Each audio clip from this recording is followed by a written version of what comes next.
Hello, it's Teacher Helen here, and I am 44 days into my VIPKid journey. I just wanted to check in and tell you a bit about what I've learned and my experience so far. So I have taught 146 classes so far. Phew! Congratulations to me. Woohoo! And I have taught 90 students. So I'm very pleased and relieved and energized that I have some regular students now. So I have about 20 regular students. So these are kids that I see every week and in some cases twice a week. So, phew, I'm very grateful for that. I'm happy that their parents are rebooking me and I can, you know, get to know the child's personality more and I can sort of tweak how I'm teaching so that I can understand their learning style and what works best with that child. So I do have a few kids who are very high energy and they don't really sit still when we're learning. So they've got their tablet and they're often running around and things are upside down. And, I need to, show that patience and sort of help them sort of focus on me and the lesson and find that sort of segue to arrest their attention. I have one student, she's a regular, and she is extremely, I guess, kinesthetic, and her environment is not the quietest, and so there are a lot of distractions. She's only 6, and I know she likes animals. So I often bring in one of my stuffies and I'll ask her, oh, what does my sweet cat want to eat today? What does she want to drink? Can you tell me? And, does she have fur or does she have feathers? And we'll talk about the cat and because she loves animals so much, she'll make suggestions and she'll want to purr into the screen and pet her and so on. So that is a really nice sort of pathway to get into the lesson. So yes, I often make sure that, especially with my lower levels, I've got my very friendly stuffies there. And you have to keep in mind there will be some kids who maybe they are feeling tired, maybe they are stressed, maybe there are some family distractions, all kinds of things, but it is your job to try to engage that student as much as possible and be, I guess, offer that calming and positive presence. So let's say a child just had a terrible day for whatever reason. There I there's a very experienced teacher who teaches a great workshop about handling distracted students.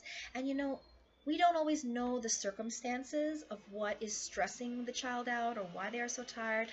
And so, there could be a number of reasons. So she said, it's important to kind of be aware, be empathetic, offer that soothing environment, that welcoming environment, and help that child de-stress and de-escalate that, um, any negative feelings that they may have in coming to the class. As best as you can. And she often uses very soothing music. She has a rainbow song. I wish I could remember the name, but it is a very lovely kind of classic folksy rainbow song with the visuals. And she said she plays it on her phone for them. She'll hold it up and play for them this beautiful soothing song. And she said it works every time. They listen, they are drawn to the screen, and she tries to use that to, help them get into the right frame of mind for learning. So, be empathetic and try to be very patient. Another thing is take advantage of all of the things that VIPKid has to offer. You can connect with other teachers through the Hutong, that's the teacher portal forum, and there are countless Facebook groups, some more positive than others, but there are so many, um, and they can address all variety of VIPKid concerns and issues and different types of teachers and so on. So you can find your tribe there. You can also connect through social media such as Instagram. You know, there are great, like the hashtag VIPKidLife, VIPKid teacher. These are great hashtags to connect with other teachers if that is what you seek, because they're often an amazing resource of information and techniques and tips. Speaking of other teachers, teacher Lisa, that I met through Instagram, actually, she makes these flashcards, and they're considered like time savers. So anything that you need a picture of, a visual of, for your lesson, you can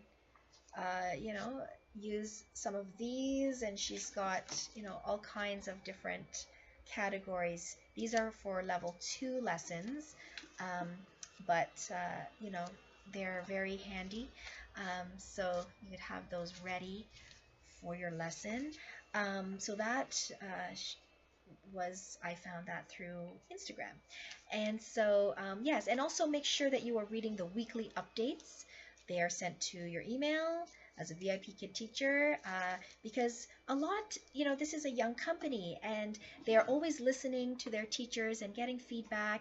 And there are sometimes changes to the classroom, changes to the apps, the computer app or the phone app, and you want to just make sure that you're up to date with everything. There are often new incentives. They're having a trip to China this year, and so there's a lot of information. There is something called Journey, which is the VIPKid Teacher Conference that happens sometimes more than once a year. The latest one was in Chicago. This one coming up is in Las Vegas, and so this is an opportunity for VIPKid teachers all around the world. Although yes, mainly centered in North America, but from everywhere, if they can, to come to Las Vegas. And there are workshops, there are presentations, there are speakers, there's all kinds of social fun activities, if you want to meet other fellow teachers. There's lots of swag, as they say, merch, as my daughter would say. You can buy, everything from the Dino doll, Megan Mike, mugs, backpacks, you name it. Key rings, mouse pads, all of that, and it's all VIPKid merchandise. So yeah, and just basically the invaluable thing about meeting fellow teachers, VIPKid staff, even the CEO, Cindy Me, was at the most recent journey. So I'm sure incredible experience. I would love to go. I would definitely be planning to attend, but in July, when it is happening, I have to go to a family wedding in England. My family and I are flying to London and then going to a small town on the seaside to watch my cousin Costa get married. So that, of course, I booked that months ago. So hopefully I can go to the next one. That will be really nice. And yeah, so the community obviously is extremely supportive, and VIPKid itself loves to support its teachers in their development and in everything that it has to offer to keep us happy. So, but number one, most important thing, your students. You have to be focused on their progress, making sure that you are observing how you are connecting them to the material, making sure that they are able to demonstrate what you've been teaching, that they have understood, they are learning. So that's the beautiful thing, I guess, about developing your base of regulars, because you can really get to know that and see them really progress. So, and then of course I always welcome new students. I am trying to keep my slots open as as best as I can. Obviously, you have to make sure you get enough sleep because you want to be, fully present for your students. You want to have that positive energy and not be feeling drained and zombie-like. So make sure that you are, if you have a lot of early morning classes, that you are getting to have a nap in the afternoon if possible. And trying not to book like midnight and 1 o'clock if you have a 6 a.m. class, just kind of using a little common sense to make sure your body is taken care of and your mind so you're ready and fully capable to do your job. So that's one of the pieces of advice I have, is to watch out for those short notice bookings. So yes, you do get some extra money when you book short notice. However, be very mindful that the short notices are that you are going to be able to teach, that you're going to be connected to the internet, you're going to be awake, you're going to be ready to teach at that time. Because if you miss a short notice booking, and remember, these are within just an hour before class, you can be notified that you have a booking. If you miss that, it is a teacher no-show, and we want to avoid those as much as possible. I believe in one contract, 6-month period, you have 6 cancellations, and that includes no-shows. So your teacher no-show counts toward your 6 cancellations, and I think that's their limit. Of course, life happens. People get sick. The people we love, our closest, nearest, and dearest loved ones, things happen, and that needs to be taken into consideration, which is why VIPKid has a policy where some cancellations, if they are emergencies, you're very ill and going to the hospital, you're going into labor, there is a natural disaster, okay? These things are considered soft cancellations. Of course, as soon as you know something, you just notify VIPKid that you will not be able to teach your classes. And once you can provide some documentation, and hopefully everything is okay in your life and you are able to overcome whatever the emergency was, then they will not count that toward your 6 cancellations, okay? So that no-show will be taken off your record. However, there are then medium and soft cancellations. These, again, are decided by VIPKid. So if you had a headache, your uncle, had a migraine, you slept in, you missed your class, you were just too tired, those are not emergencies, and they most likely will be hard cancellations. Perhaps a medium where you still have some wiggle room there, but probably be a hard cancellation. So try to avoid those as much as possible. Take good care of yourself, make sure, and just notify them by ticket when you think there might be you might have to cancel and why, and be ready to provide that documentation. Yeah, so because it is a wonderful job, there is so much flexibility, and just the job itself is amazing, so you want to make sure you keep that opportunity. So just be very careful of that. Yeah, and as you can see, I am a bit of a background minimalist. I mentioned that in one of my social media posts.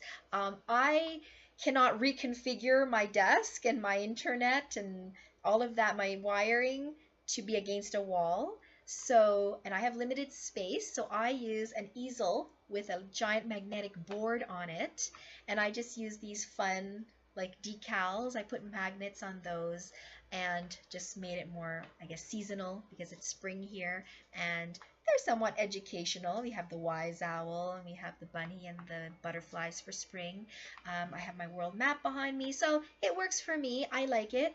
Obviously, I have seen some teachers go absolutely in like just creative, all-out Architectural Digest sort of worthy backgrounds, and that's amazing. I think they have more space than me, but I've seen some beautiful classroom decorations and backgrounds. And that's great. So do what works for you, as long as it's somewhat, younger learner centered and educational, hopefully colorful, it's fine. It'll work for you.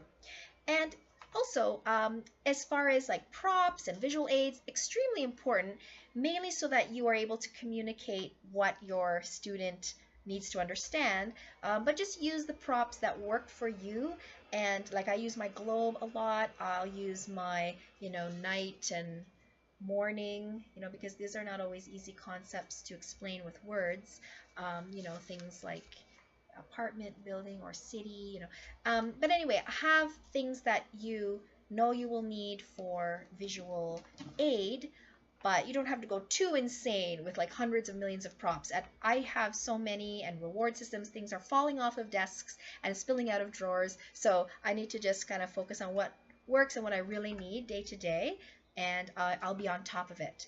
Anyway, again, with the rambling video, I'm going to sign off now, so I will see you hopefully in the next video. All right, so I'm loving it, and just do your best, keep connected to the community, and focus on your students' progress. All right, I've got 6 feedbacks to write for parents, so I will see you soon. Take care and happy teaching.